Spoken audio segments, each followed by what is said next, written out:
في قلب الدلتا حيث تنبض الأرض بالحياة تقع الشرقية، ليست مجرد محافظة على خريطة مصر، بل عالم متنوع يجمع بين سحر الريف والمدن والماضي الذي يهمس في آذان الحاضر. هنا تولد الحكايات وتصنع الإنجازات. في هذا الفيديو سنأخذكم في جولة مختلفة نكشف فيها ما يجعل من هذه المحافظة مكانا لا ينسى. فهيا بنا نغوص في أعماق الشرقية، لا لنروي تاريخها بل لنكشف أسرارها ونتأمل ملامحها التي لا تشبه سواها. الشرقية قلب التاريخ وذاكرة الحضارة المصرية القديمة. محافظة الشرقية القلب النابض لتاريخ مصر القديمة، وواحدة من أهم محافظات دلتا مصر. الشرقية ليست مجرد أرض زراعية خصبة، لكنها مسرح تاريخي شهد تحولات سياسية كبيرة وازدهار حضاري وتنوع ديني ومعماري على مدار آلاف السنين.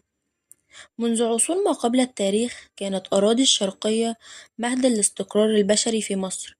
حفريات أثبتت وجود مستوطنات قديمة وأدوات حجرية وفخارية، مما يدل على أهمية هذه المنطقة في بداية الحضارة المصرية. في العصور المصرية القديمة لعبت الشرقية دورا محوريا، حيث كانت موطنا لعواصم ملكية بارزة. تانيث صان الحجر عاصمة مصر في عهد الأسرتين 21 و 22، ومركز لعبادة الإله آمون، وفيها معابد ومقابر ملكية مبهرة.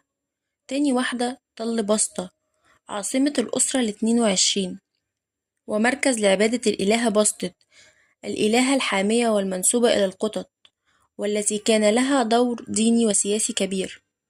تالت واحدة قنطير أو بر رمسيس، العاصمة العظيمة اللي بناها رمسيس الثاني، واللي كانت من أكبر مدن العالم القديم.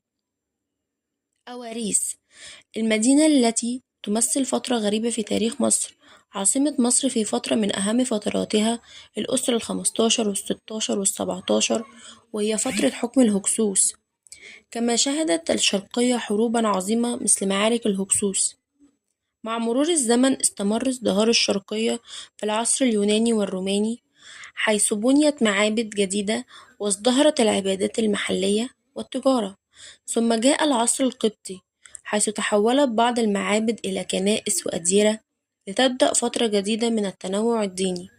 في العصر الإسلامي ازدهرت الشرقية تجاريا وزراعيا، حيث أن تانيث كانت مدينة مزدهرة تجذب آلاف الناس بمتاجرها وأفخر صناعاتها، قبل أن تفقد أهميتها